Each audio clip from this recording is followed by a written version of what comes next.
Hey guys, tonight we step back, way back, to a time when getting injured didn't mean anti-air conditioning, but instead a deeply spiritual village, a bucket of cow urine, and, brace yourself, live ants with surgical aspirations.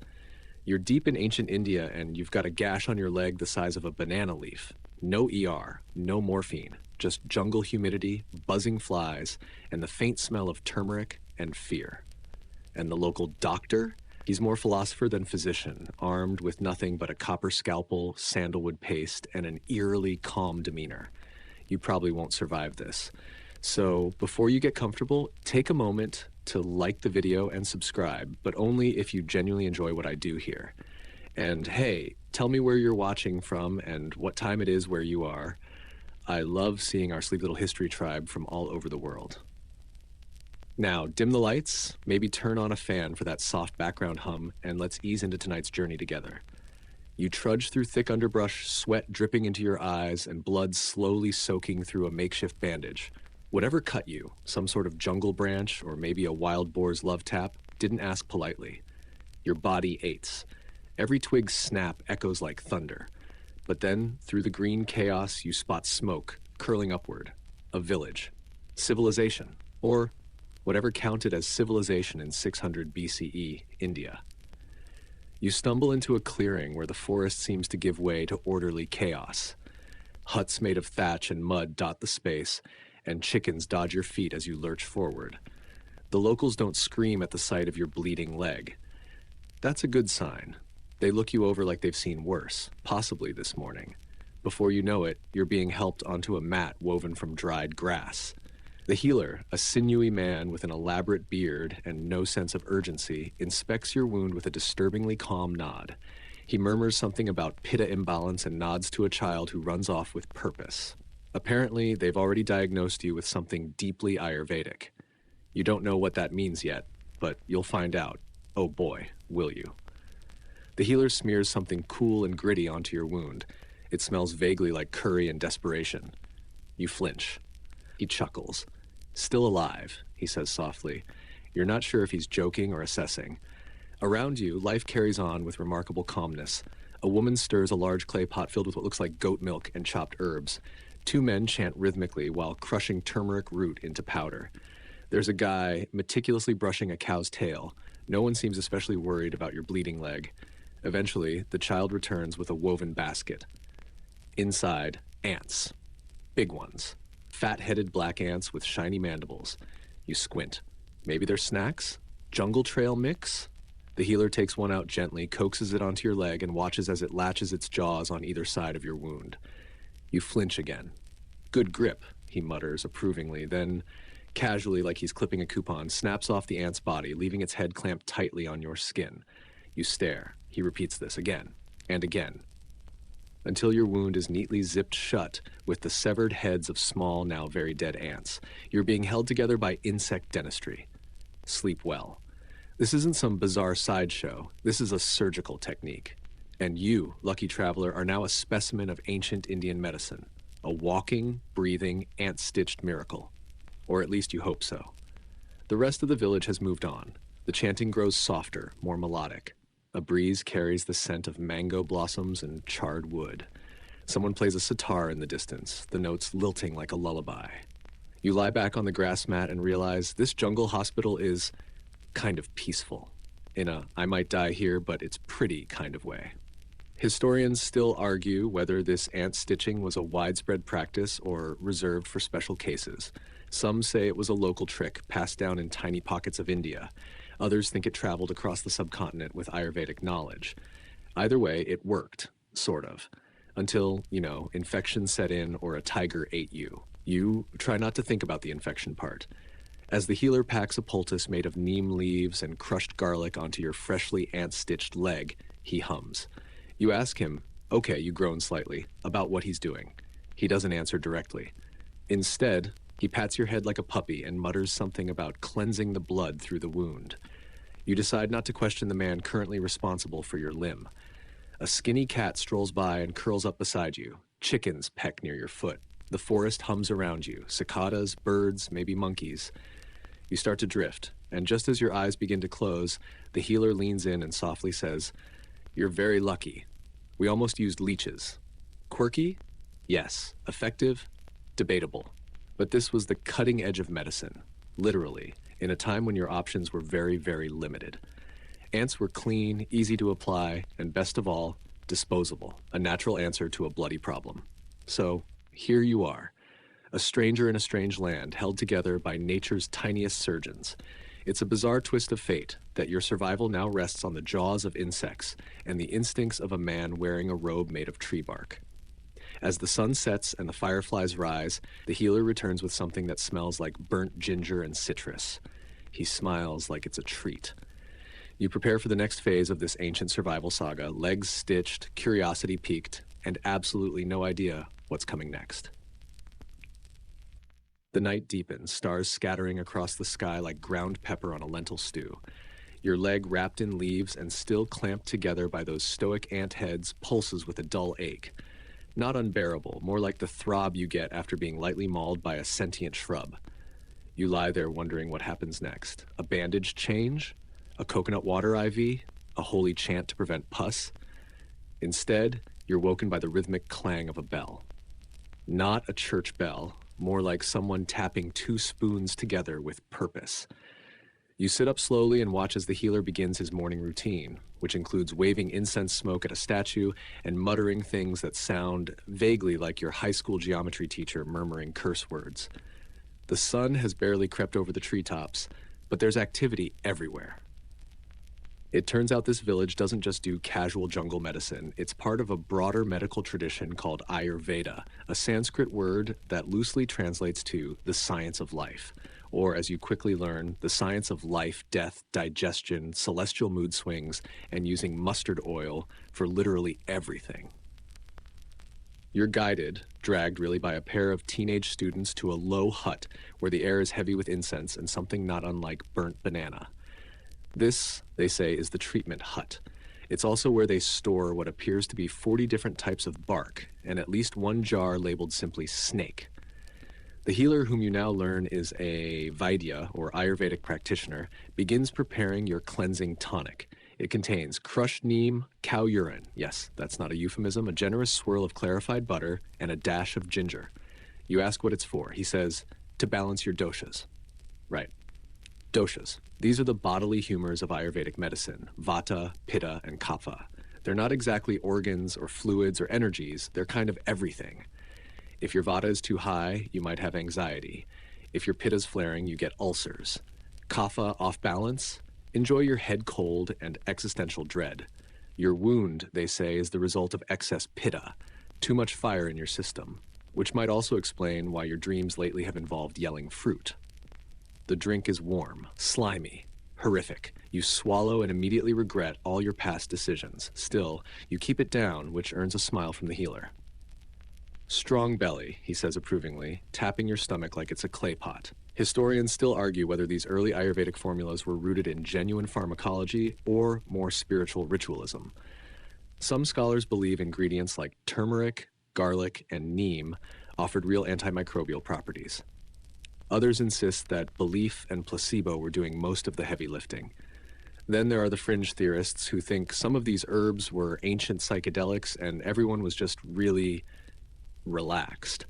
To be fair, you are feeling kind of floaty now. Later, you're brought to an open space under a large tree where a group of students is gathered in a half circle. One is holding a scroll, another is carving symbols into a flat stone tablet. This is where the Sushruta Samhita, one of the ancient Ayurvedic texts, is recited. Part scripture, part instruction manual, and part extremely long-winded blog post about internal cleansing. You sit quietly, trying not to draw attention to your ant-decorated leg. But the students are curious. One sidles up beside you and asks how it feels to be sealed with ant heads. You shrug. It pinches, you say. He nods thoughtfully and scratches something into a palm leaf with a tiny reed pen. You have officially become a medical case study. As they talk about ailments and treatments, it becomes clear that Ayurveda wasn't just about healing, it was about harmony. The goal wasn't just to fix the wound, but to fix you. Mind, body, soul, digestive tract, probably even toenail alignment. They talk about purging techniques, vomiting, sweating, oil massages, enemas. So many enemas. The idea is to reset the body like a glitchy laptop. You dread the moment they decide you need a full reboot. One student explains how diagnosis involves more than just looking at your injury. They check your pulse in 12 different spots. They observe your tongue, your eyes, the way you speak, even your dreams. You're tempted to tell them about the one with the talking cow, but decide against it. Later that day, you're taken to a shady patch near a bubbling stream. The healer sits beside you with a bowl of sticky paste, honey, ghee, and powdered bark. Before cutting, he says softly, we must prepare the area. He applies the paste around your wound, humming a low tune that sounds vaguely like a lullaby sung by a bear. This isn't just ritual. Honey and ghee are known to reduce infection and inflammation. Even modern science grudgingly admits, yeah, that's legit. But your favorite part? The healer doesn't work alone. He consults with the students, listens to your complaints, and even asks about your dreams. This is collaborative medicine, ancient style. It's weird, it's sticky, and it sort of smells like roasted garlic foot lotion, but it feels thoughtful. Just when you think things can't get more surreal, someone brings over a clay pot. It's filled with a strange, fizzy liquid. You ask what it is. Fermented rice and mango, they reply. Good for sleep, also for forgetting pain. You sip. It's tart, bubbly, possibly alcoholic. You feel a pleasant warmth spread through your limbs, and as the stars rise once more over the village and the jungle hums its nighttime lullaby, you realize something. This isn't just survival. This is ancient healthcare, where intuition and experience are as important as scalpels and sutures. You've entered a world where medicine is spiritual, surgical, herbal, and a little bit fermented. Your wound is healing. Your belly is full of questionable liquids. Your brain is balanced, allegedly. And tomorrow, you're meeting a man named Sushruta, the one they call the father of surgery. You're both excited and deeply concerned about what's still left in that snake jar. You wake to the sound of something being sharpened, not ominously, more like the rhythmic stone-on-metal scrape of a kitchen knife being lovingly honed, comforting if your leg weren't still stitched with insect heads. The jungle has not changed, but something in the village's air feels different this morning.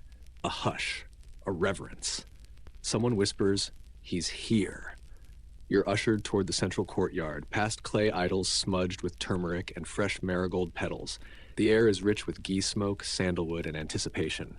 Villagers line the space in quiet admiration, clearing the way like royalty is coming through. And then he steps into view. Sushruta.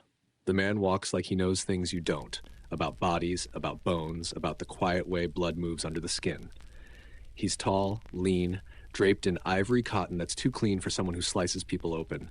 His hands are long-fingered, steady, precise, and his eyes, sharp, like he could take you apart and reassemble you without breaking a sweat. You feel like you're being diagnosed just by standing near him. Students swarm him, scrolls in hand. He nods, acknowledges, occasionally murmurs something that makes them scramble off, energized by the master's slightest nod. This is the man whose name echoes through centuries, the one whose work forms the Sushruta Samhita, an ancient surgical guide that's somehow more detailed than your cousin's anatomy textbook.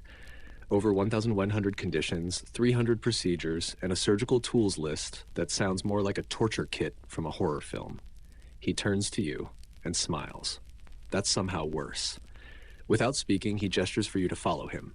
You enter a hut that feels more like a shrine. Not to gods, but to the human body.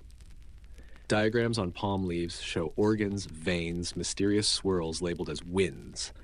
A skeleton hangs in the corner, not ominously, but proudly like an honored guest. The light slants in through bamboo slats, catching dust motes and the metallic glint of tools on a low stone slab. This is where things get real. He sits you down and examines your wound. The ants, bless them, are still clinging with heroic stubbornness. He says, and you feel like a museum artifact being appraised. He gently prods the edge of the wound with a bronze probe that looks like a chopstick that's seen some things. Clean cut, he murmurs. No pus. Good blood tone. You pretend to understand. Then he claps his hands once. Students appear, rolling out bundles of cloth containing tools. Not just scalpels, but tongs, saws, needles, each polished and aligned with reverent care. Some look terrifying. One appears to be a tiny spoon with a blade inside it. You don't ask questions. You focus on breathing. Historians still argue whether Sushruta was a single historical figure or a symbolic author name used by many over time. But the surgical details in the Samhita are astonishing.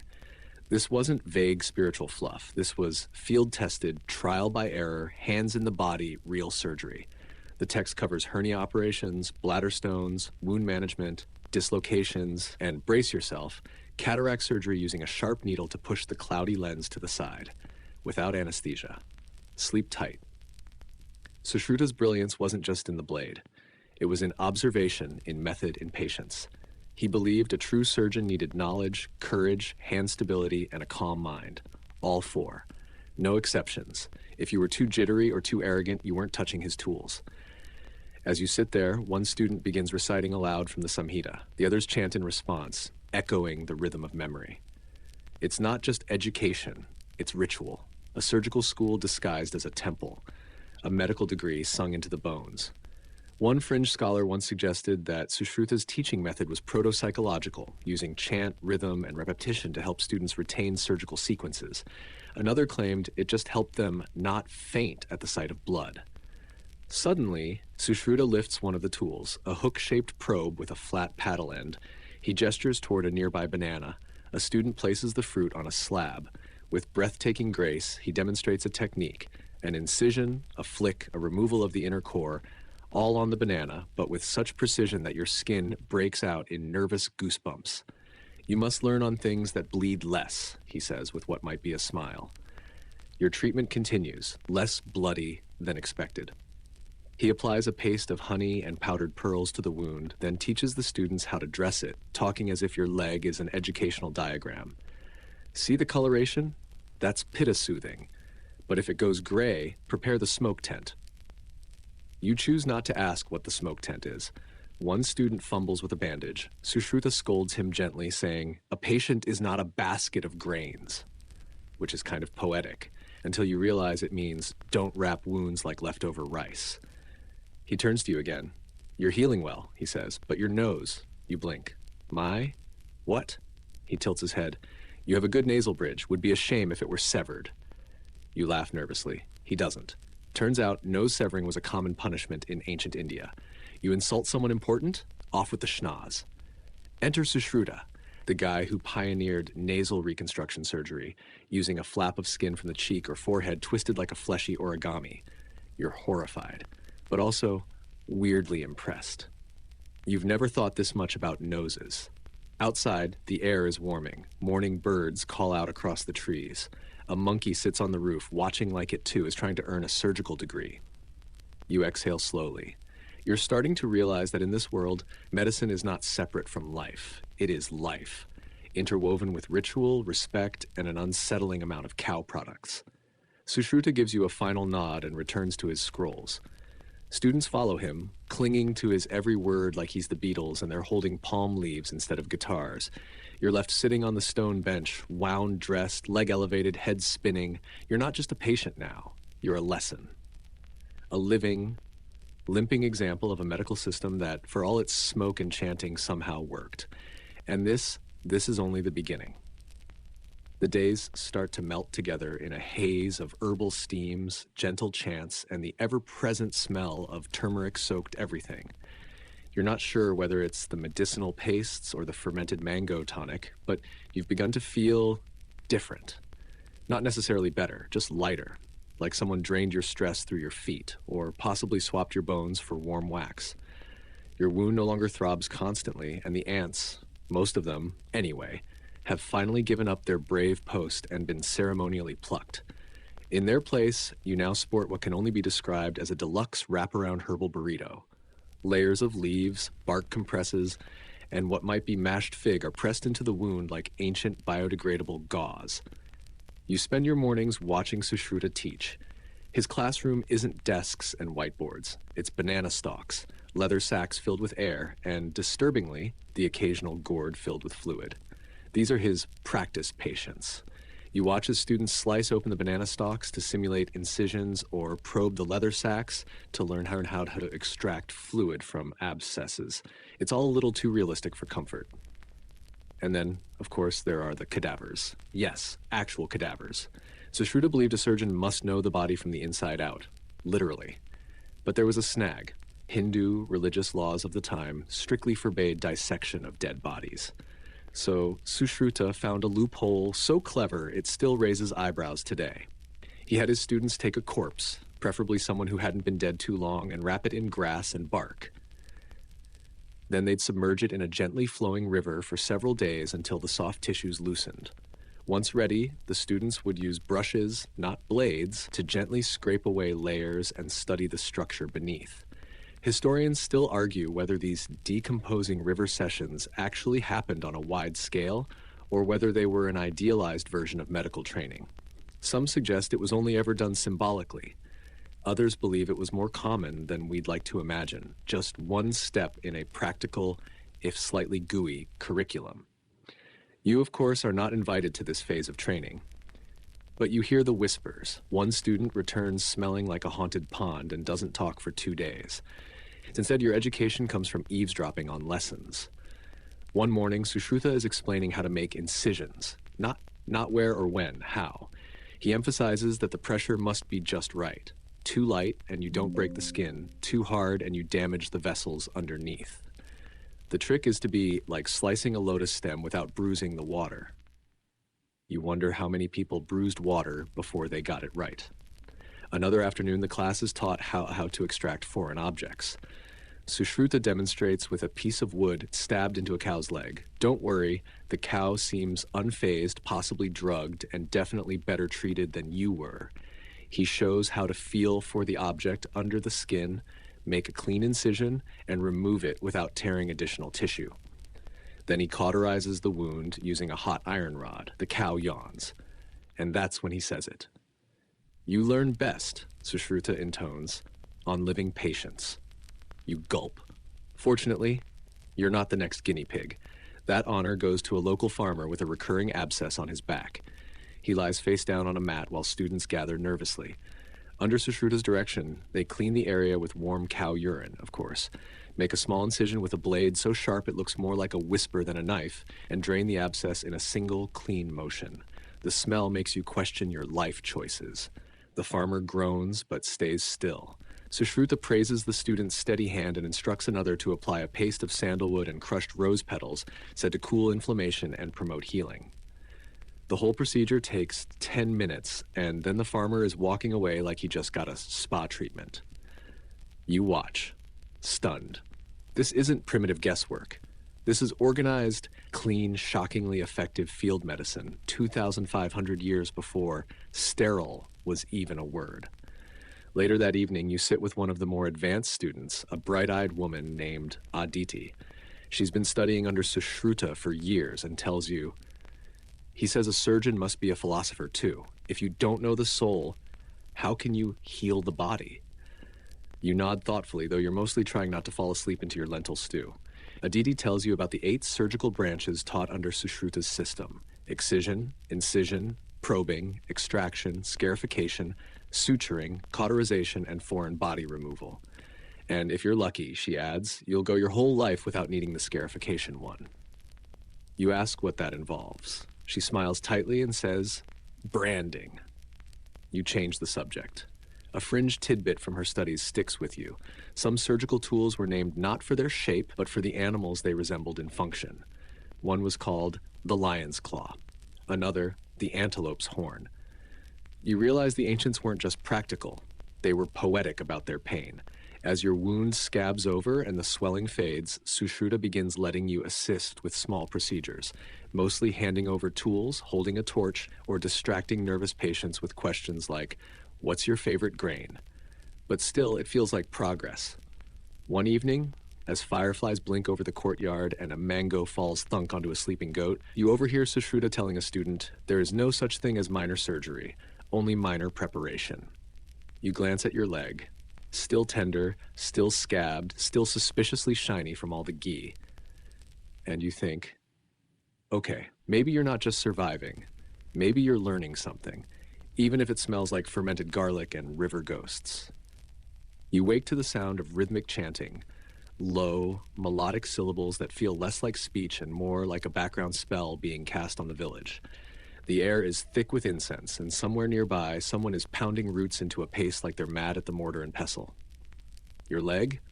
Still there, still healing, still wrapped in what might now be your sixth layer of sandalwood, neem, and what smells suspiciously like mustard seed. But you've grown used to the swampy aroma. Honestly, you might miss it when it's gone. Today's lesson begins in the herb garden. It isn't your average windowsill basil patch. This is a sprawling plot filled with plants that seem half medicinal, half magical. Leaves shimmer faintly in the sun. Flowers open as though timed by drumbeat. One bush hisses when touched, gently discouraging loitering. You trail behind Sushruta and his students as they win between the rows, collecting ingredients for poultices, pastes, and potions. Medicine grows under your feet, Sushruta says, lifting a bulbous root with practiced grace. If you do not know the plants, you are not a healer. You are a butcher with excuses.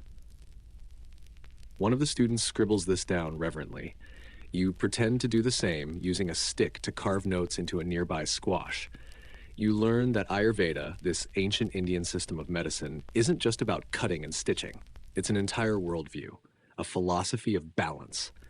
In Ayurveda, your body is governed by three doshas: Vata, air; Pitta, fire; and Kapha, water, earth. The balance of these elements controls everything from digestion to mood to how loudly you snore. You, apparently you're high Pitta, which might explain your tendency towards sarcasm and mysterious rashes. Sushruta teaches that surgery must work with these elements, not against them.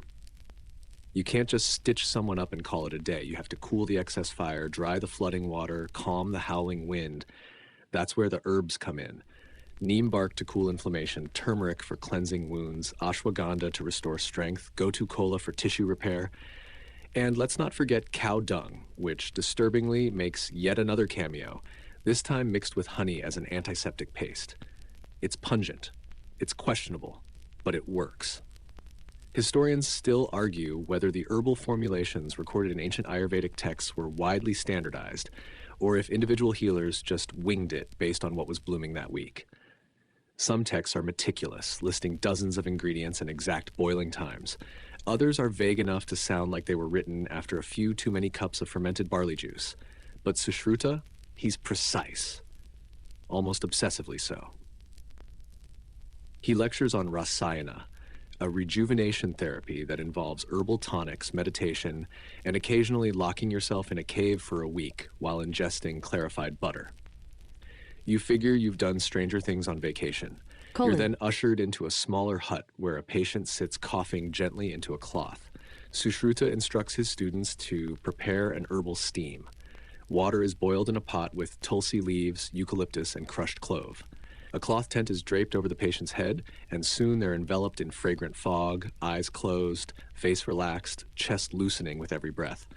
You wonder briefly if you can borrow the setup to fix your sinuses. The afternoon is devoted to wound care, a topic close to your limping heart. Sushruta discusses the 7 types of wounds, each with its own temperament. Some are fiery, others sluggish, some bleed too easily, and a few are just confused. You identify strongly with that last one. You assist in the preparation of medicated ghee, clarified butter infused with herbs and minerals. It's poured gently over open wounds to soothe and seal. At one point, a student offers you a spoonful to taste, for learning purposes. It is surprisingly delicious. You question everything you've ever put on toast. There's also discussion about leeches. Yes, leeches. Apparently, they're considered excellent at removing impure blood. Sushruta demonstrates how to apply them carefully, ensuring the leech isn't too hungry, bad manners, or too sleepy. No therapeutic suckage. Once full, the leech is coaxed to release with a drop of salt water. It burps faintly. You suppress a shudder. A fringe theory you overhear from a student: some believe that singing to the leeches improved their performance. No one knows if it worked, but now you're picturing an ancient boy band crooning to tubes of wet spaghetti on people's legs. Night falls with the scent of jasmine and the sound of conch shells being blown to mark the changing hour. You lie back on your mat, leg elevated on a basket of soft herbs, body humming with the day's sensory overload. Your mind drifts to modern times. Sure, you've got hospitals now with blinking monitors, stainless steel scalpels, and anesthetic that doesn't come from mashed poppy seeds. But what hits you here is how present everyone is. No machines, no distractions, just touch, attention, and a surprising amount of ghee. Your wound, once a gory mess held together by insect jaws, is now pink, healing, and possibly scented like a candle shop. The combination of surgery, herbs, ritual, and relentless optimism is working.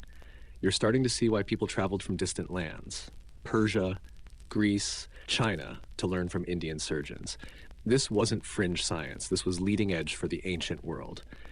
As you drift off, a student walks past whispering ingredients for tomorrow's tonic: ginger, amla, honey, pepper. Sounds like a wellness smoothie or a spell. Maybe both.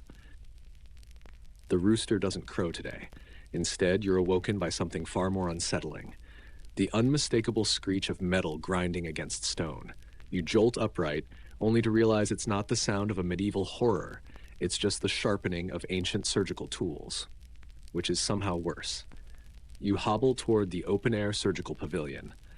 Sushruta is already there, seated cross-legged with a small collection of instruments neatly laid out before him. They glint in the morning sun: curved knives, needle-fine probes, pincer-like forceps, and a collection of blades that seem more suited for a villain's utility belt than a healer's satchel. He's teaching today's class the names, shapes, and uses of surgical instruments, over 120 of them by your count, which is alarming. How many things exactly need poking, slicing, or scooping in the human body? You watch as the students repeat the names: Mandalagra, Verdipatra, Aranica, Kuthari. Each tool has a precise function. There's one for draining sinuses, one for removing kidney stones, another for clearing earwax. One called the swallow's beak is apparently used to open nasal obstructions, and you immediately vow never to get a head cold again. Each instrument must be shaped like its task, Sushruta explains, holding up a blade with a crescent moon tip. A cut must be clean, not cruel. You glance at your own reflection in the polished metal. The wound on your leg has faded into a narrow pink ridge, soft but strong. A battle scar from ants, somehow still badass. Then comes the real eye-opener. Today's practical demo is a plastic surgery procedure. Yes, you heard that right. Ancient, Indian, plastic, surgery. A local soldier, nose badly damaged from a past battle, or maybe a poorly judged elephant ride, no one's saying, has agreed to undergo rhinoplasty. You've heard of this, of course. In modern times, it's elective, often cosmetic. Here, it's reconstructive and necessary. Facial injuries were common in warfare and criminal punishment. Rebuilding dignity was part of healing. Here's where it gets wild. The method Sushruta uses is what modern surgeons now call the Indian flap, a technique lost to the West for centuries and only rediscovered in the 18th century.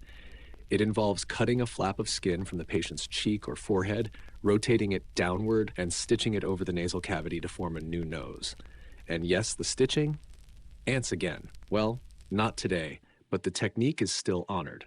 Sushruta opts for surgical thread made from plant fiber and boiled animal sinew. The flap is positioned and stitched with almost sacred precision.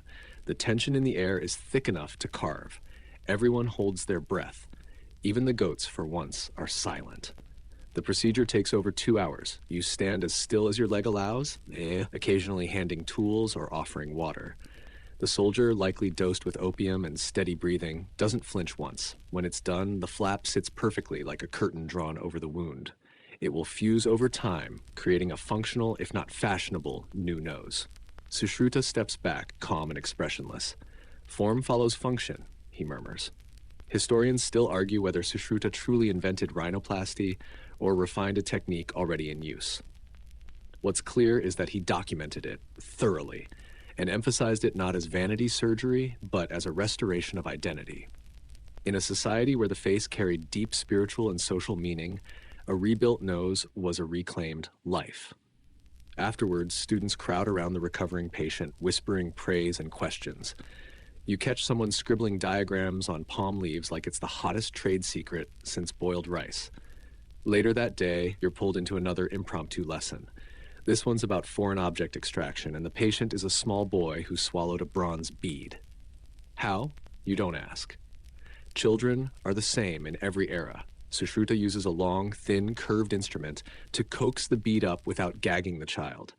The boy burps dramatically, then proudly holds up the bead like it's treasure. You give him a slow clap. He bows. The rest of the afternoon is spent learning wound dressing patterns. There's a surprising variety: spiral wraps, crisscross bindings, honey compressed seals. One technique involves wrapping leaves soaked in castor oil and then binding them with strips of silk. You now understand how ancient patients could leave the hospital looking like haute couture mummies. Among the fringe tales shared during a break, a traveling merchant swears he once saw a wound sealed with spider silk mixed with turmeric. Another claims a distant healer used fish scales as skin grafts. You assume half of it is exaggeration, but make a mental note never to offend someone with access to a fishing net and imagination. That evening, you sit beneath a flowering neem tree as the sun paints the sky in orange and saffron. Sushruta joins you, unusually quiet. He gazes at the horizon for a while before saying, "A good surgeon saves life. A great one restores it." You don't know what to say to that. So you just nod and bite into a mango someone left beside you as thanks. It's warm from the sun and drips down your wrist. You're starting to feel more like a part of this place.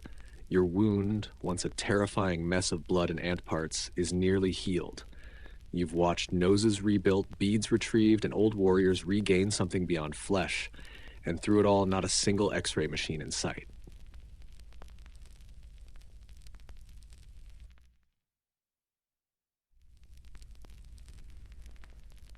Tonight, sleep is harder to come by. Maybe it's the humid air, thick with the scent of crushed herbs and distant sandalwood smoke.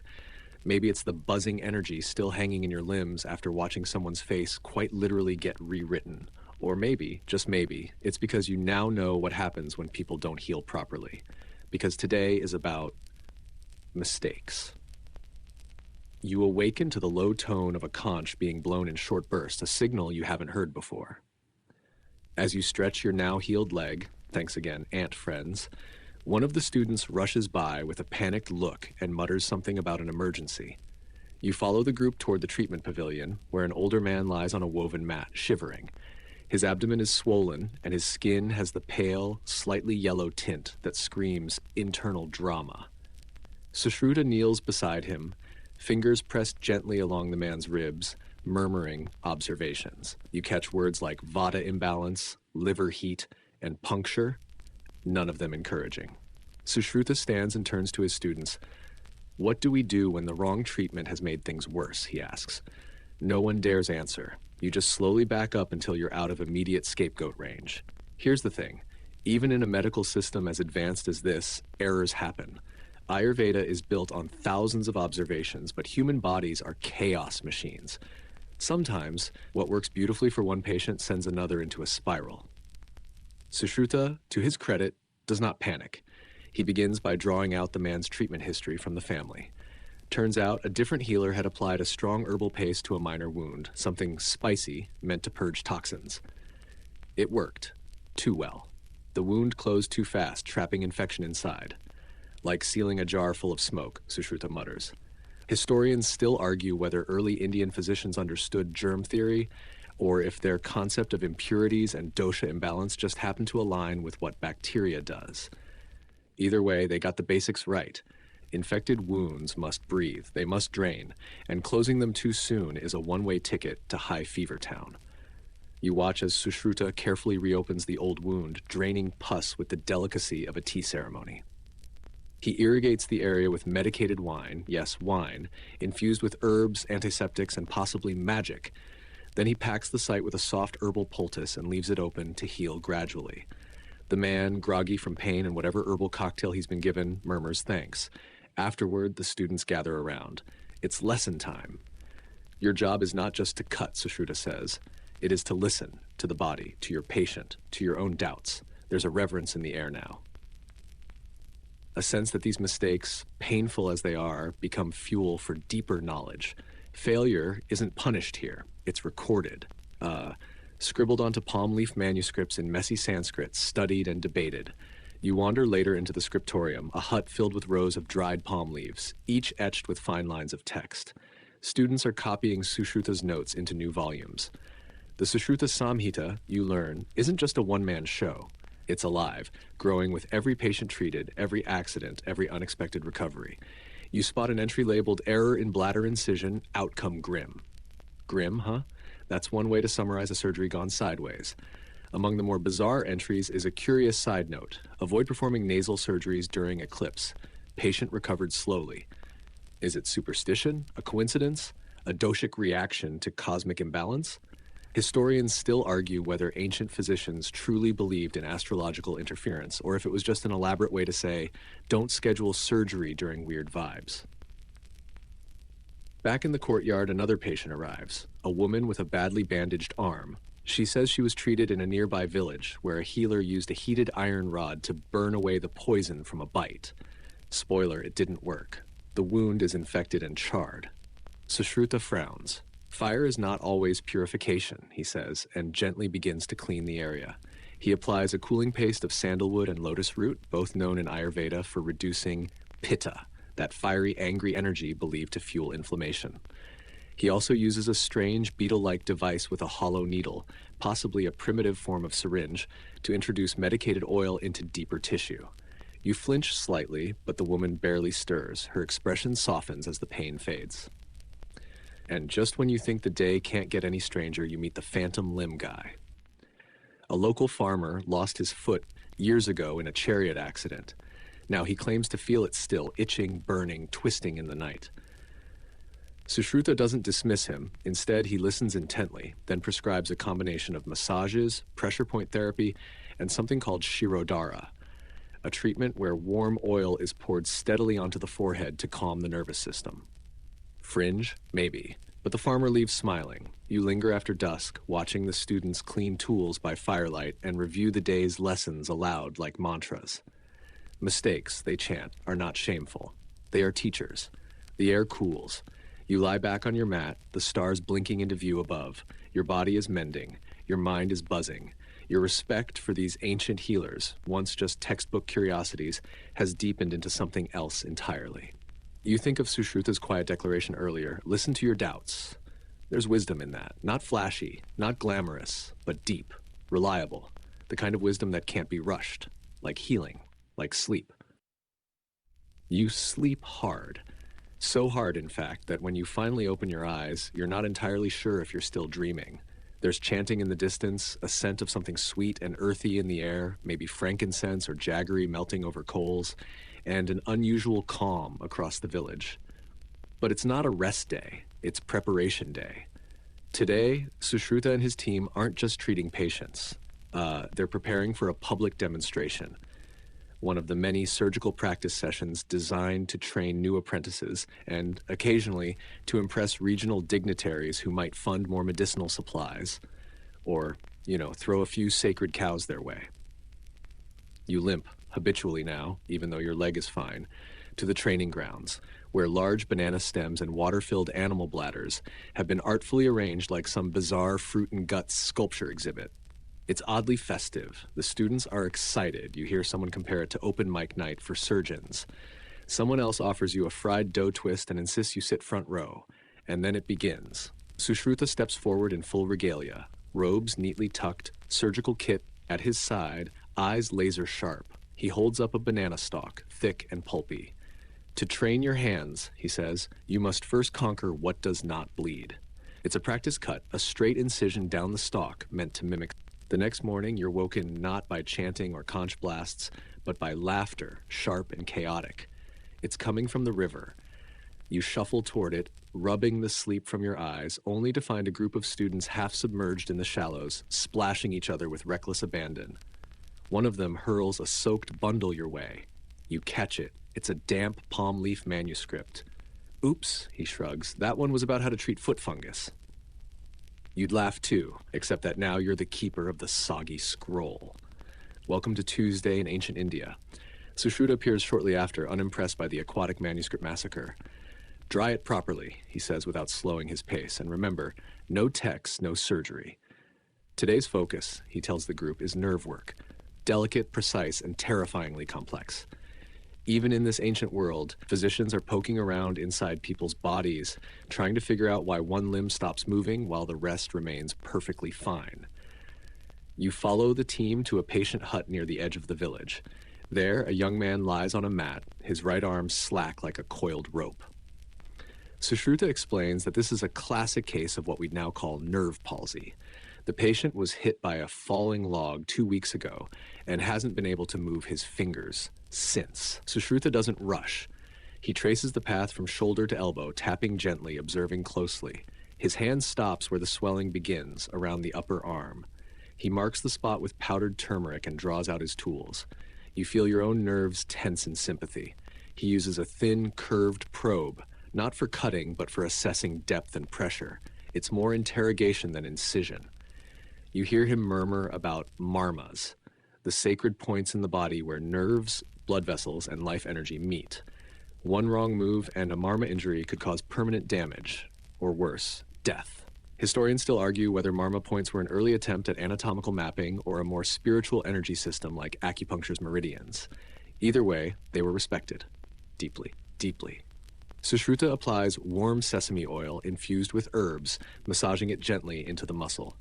Then, with delicate precision, he makes a minor incision and drains a small pocket of fluid and closes it with 2 quick ant jaws.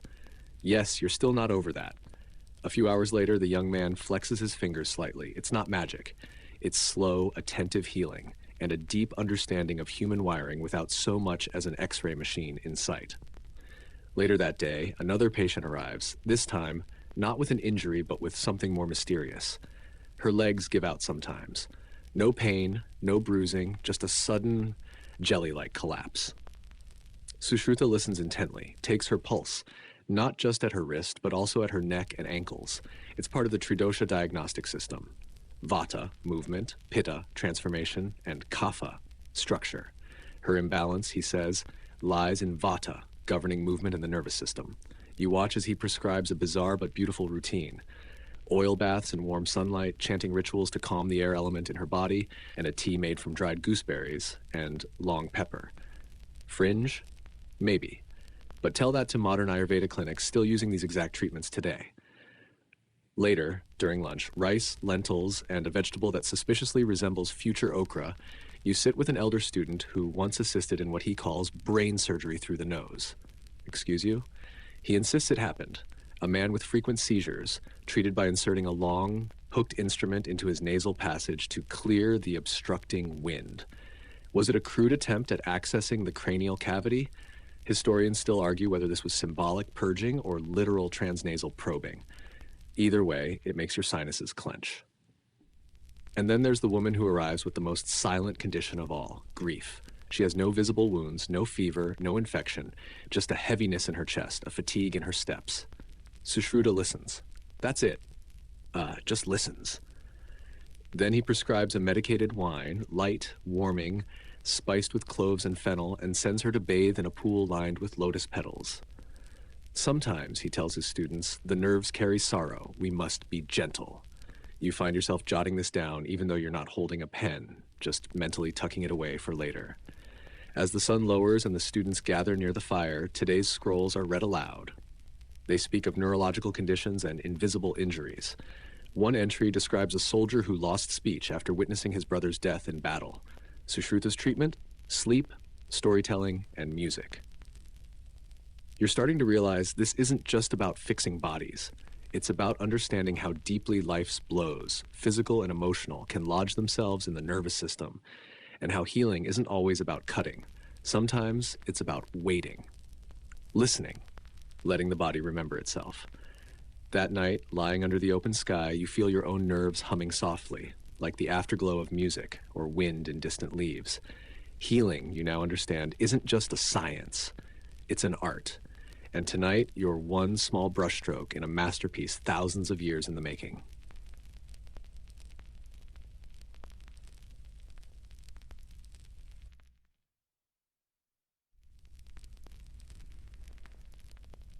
The morning air carries a faint chill, unusual for this time of year, but it's welcome after days of humid heat. You follow the familiar path to the surgical compound, curious about the murmurs spreading among the students. Today's focus: plastic surgery. Not the kind made from bottles or bad decor, actual skin reconstruction, a word that feels strangely modern for a place that's been healing for millennia. Sushruta leads the way with a quiet authority. The nose is the crown of the face, he says. When lost, it steals a person's dignity.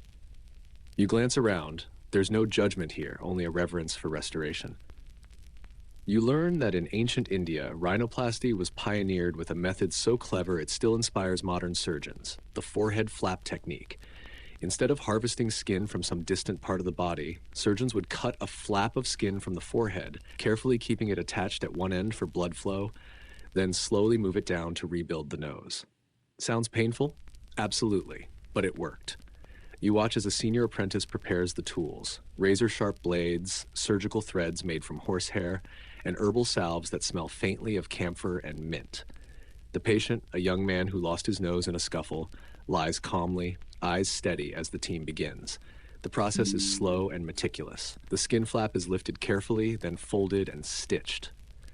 You spot a student holding a handful of henna leaves, grinding them into a paste said to promote healing and reduce scarring. Historians still argue whether this technique was widespread or limited to elite warriors and royalty. There's evidence in texts and sculptures, but the truth probably lies somewhere between myth and mastery. As the surgery progresses, Sushruta narrates details about wound care, how honey was applied for its natural antibacterial properties, how turmeric's golden powder helped reduce inflammation, and how carefully made linen strips were used as bandages. No sterile gloves, no antiseptics, but a surprisingly sophisticated understanding of healing environments. Between the medical jargon, there's humor too. One apprentice jokes that if the nose doesn't grow back properly, the patient can always claim to be part elephant, a symbol of wisdom. The room laughs, tension easing.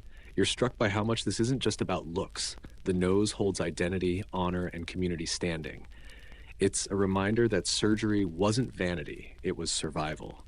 Later, the team gathers to discuss the notorious suturing challenges that come with plastic surgery. Tension on the skin, avoiding blood vessel damage, and ensuring the flap survives.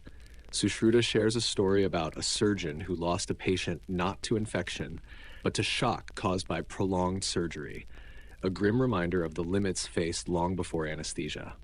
But there's also hope. The patient's steady breathing, the gentle pulse in his wrist, the careful stitches, proof that progress is possible. Later still, you observe how the medical community approached tattooing and scarification, not just for decoration, but as protective or healing rituals. One scholar argues these markings may have helped align doshas or redirect energy flow. Others say they were simple reminders of healed wounds or rites of passage. You wonder if this practice helped patients feel whole again after trauma, stitching not just flesh but identity. At dusk, a woman arrives with a scar that runs down her cheek like a silver river. She shares her story, an accident involving a wild bull and a frantic rescue. Sushruta listens carefully, then applies a cooling paste made of sandalwood and jasmine. He offers a treatment plan, gentle massage, herbal steam baths, and prayers to the god of healing. The woman's eyes shine with gratitude. You catch yourself hoping for her swift recovery.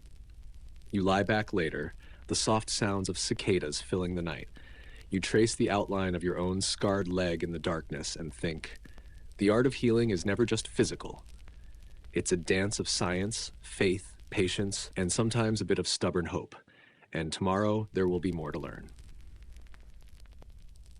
Dawn slips in quietly, and the village wakes beneath a sky brushed with faint pinks and golds. You stretch out your stiff limbs, already aware today is different, because today you'll witness something truly unusual. The word circulating is leech therapy. Yes, leeches, those squiggly little bloodsuckers we usually avoid on a hike, but were once a cornerstone of ancient healing. Sushruta explains that hirudotherapy isn't just about bloodletting, but about balancing bodily humors, improving circulation, and removing impurities. The leeches, carefully harvested from clean riverbeds, are applied to wounds or swollen areas. Their saliva, packed with anticoagulants, helps keep blood flowing and reduces clotting. You watch as a patient with a swollen arm, probably from an infection, has leeches placed gently on his skin. It's equal parts gross and fascinating as the leeches begin their slow feast. You notice the patient doesn't flinch. He's been through this before. Historians still argue whether the use of leeches was more symbolic ritual or practical treatment.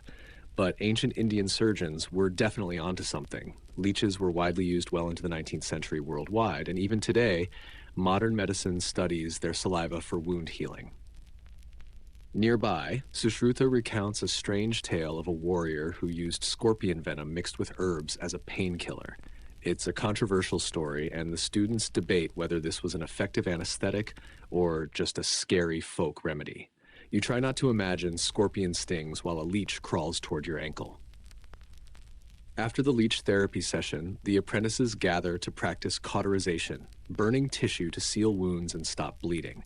The tools are simple: heated metal rods, herbal pastes, and a steady hand. It's brutal to watch, but undeniably effective, especially in a world before blood transfusions or antibiotics. Sushruta warns, too much fire, and the patient loses more than the wound. Then comes a quieter moment, treating burns with herbal salves. The students grind turmeric, aloe, and neem into pastes, applying them gently to simulated wounds on hides and banana stalks. One apprentice jokes that if you survive the burn treatment, you survive everything else. Later, a scroll is unrolled detailing the use of animal dung, yes, dung, as a healing agent, especially cow dung, which was thought to have antiseptic properties. Modern readers might gag, but some ancient cultures had surprisingly effective antibacterial methods hidden in plain sight. You're fascinated and slightly horrified at once. The day winds down with a discussion of psychosomatic illnesses, physical symptoms caused by mental or emotional distress. Sushruta's writings acknowledge that fear, grief, and anger can cause real pain. He prescribes meditation, chanting, and herbal tonics as remedies. It feels surprisingly modern, like an early form of mind-body medicine. As night falls, you sit near the fire, rubbing your leg and reflecting on the strange, squirming guests of the day. You think about how this ancient wisdom is a patchwork of observation, trial and error, and a deep respect for nature's power, both healing and harmful. And somewhere in the flickering shadows, you swear a leech winks at you.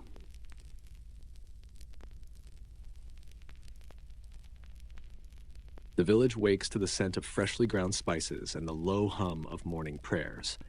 Today is about something a bit more surprising: dental surgery. Yes, ancient India wasn't just about healing cuts and bruises, but also about fixing those pesky toothaches that ruin a perfectly good meal. You follow the team to a patient hut where a man clenches his jaw, grimacing every time he tries to sip water. Sushruta explains that tooth extraction and filling were common procedures, especially with the diet rich in coarse grains and spices that could wear down enamel. Tools include bronze pliers and thin needles for draining abscesses. You're surprised by the precision. No reckless pulling, but careful loosening and even application of herbal pastes to numb the gums. A student jokes that ancient dentists were probably the original dentists turned magicians, because pain relief was often accompanied by chants, herbal teas, and a lot of hope. Historians still argue whether these techniques were developed independently or borrowed from other ancient cultures trading knowledge along the Silk Road. But the evidence of early dental tools and Ayurvedic texts confirms that ancient Indian medicine took oral health seriously. You watch as a patient's abscess is carefully drained, followed by the application of a cooling paste made from sandalwood and clove oil, ingredients still common in modern dentistry. Later, Sushruta discusses the idea of tooth transplantation, where a healthy tooth from one person was implanted into another. It sounds like something out of a fantasy novel, but some texts describe this practice with surprising detail. Whether it was widespread or experimental remains debated. The afternoon is spent practicing suturing inside the mouth on animal gums and fleshy fruits, a tricky business requiring steady hands and nerves of steel. You try it yourself, wincing as the thread tangles. One student claims his fingers feel like noodles afterward. In the evening, the group gathers around the fire to hear tales of a legendary dentist who could extract a tooth without the patient feeling pain, thanks to a secret herbal concoction now lost to time. You sip your sweetened herbal tea and think about how far dental science has come, and yet how much ancient knowledge still lingers beneath the surface.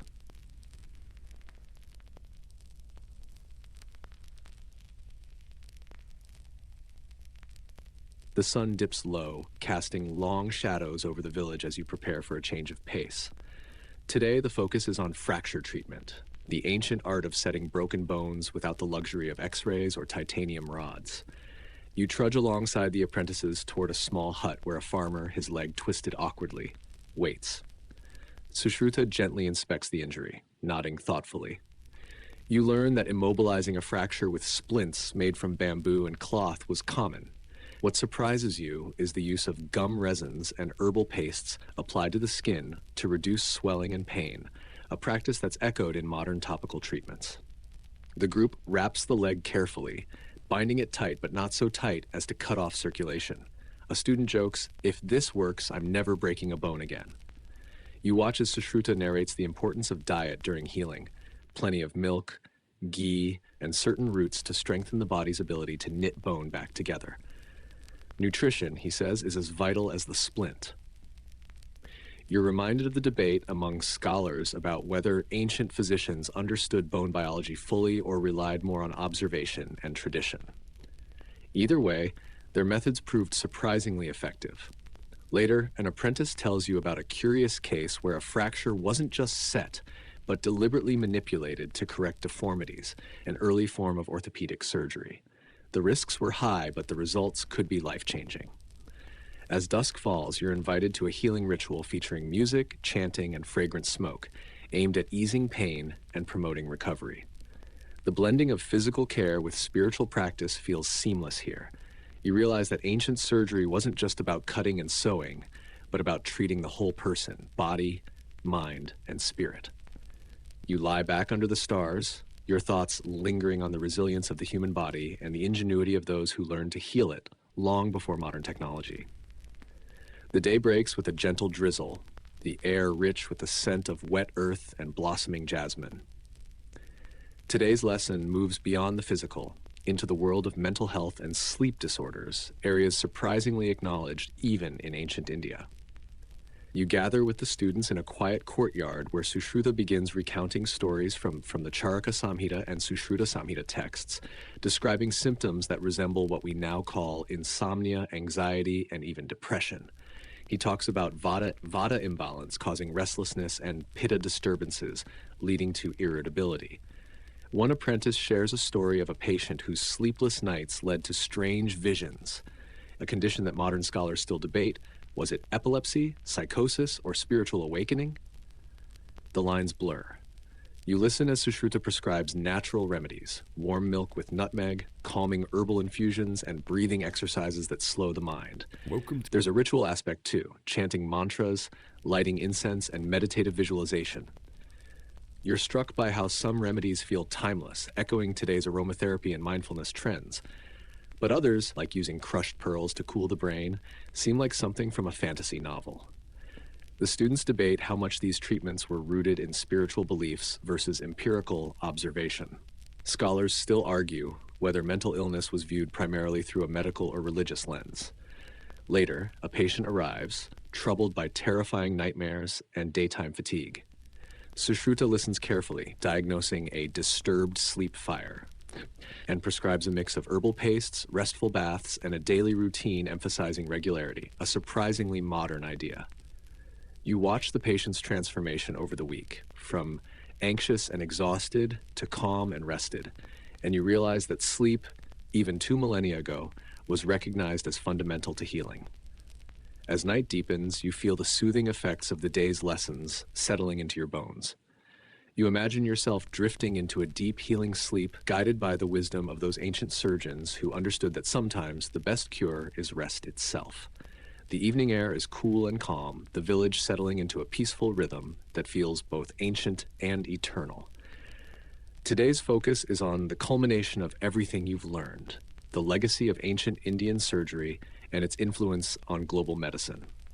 Sushruta gathers the students around a flickering fire, telling stories of travelers, traders, and scholars who carried knowledge from India to the Middle East, Greece, and beyond.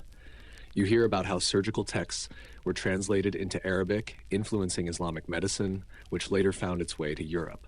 You realize that many techniques pioneered here, like the forehead flap rhinoplasty, antiseptic herbal treatments, and complex suturing, resonate through time, echoed in modern surgical practices. There's a quirky story about a medieval European surgeon who, upon reading Sushruta's texts, was so baffled by the idea of ants stitching wounds that he thought it a fanciful myth. Yet, centuries later, entomologists confirmed the practice's validity. Historians still argue the exact pathways and timelines of this knowledge transfer, but the connections are undeniable. You reflect on how medicine here wasn't isolated. It was a living, breathing exchange of ideas shaped by culture, environment, and necessity. The spiritual and scientific blended seamlessly, making healing an art as much as a science. As the night deepens, you think about the patients you've met, the warrior, the farmer, the woman with the scar, and how their stories remind you that surgery is ultimately about human resilience, dignity, and hope. You feel gratitude for this glimpse into a world where healing was a sacred craft passed down through generations, evolving with each new hand and heart. With a final glance at the stars above, you settle in, the gentle hum of the village lulling you toward rest. The night grows quiet, the world softening into a gentle hush. You feel your breathing slow, your muscles relax, and your mind drift like a leaf on a slow river. Imagine the ancient surgeons watching over you, their knowledge woven into the very air you breathe, guiding your dreams toward healing and peace. Remember that every stitch, every herbal paste, every whispered prayer was born from a deep desire to ease pain and restore wholeness. As you sink deeper into calm, feel yourself cradled by centuries of wisdom, the gentle hum of cicadas, and the soft flicker of candlelight. No matter the scars you carry, visible or unseen, know that healing is always possible. Let the quiet strength of these ancient practices settle into your heart. Let your body rest and renew. Sleep now with the comfort that tomorrow brings new light, new chances, and new stories yet to be told. End of script. Sweet dreams.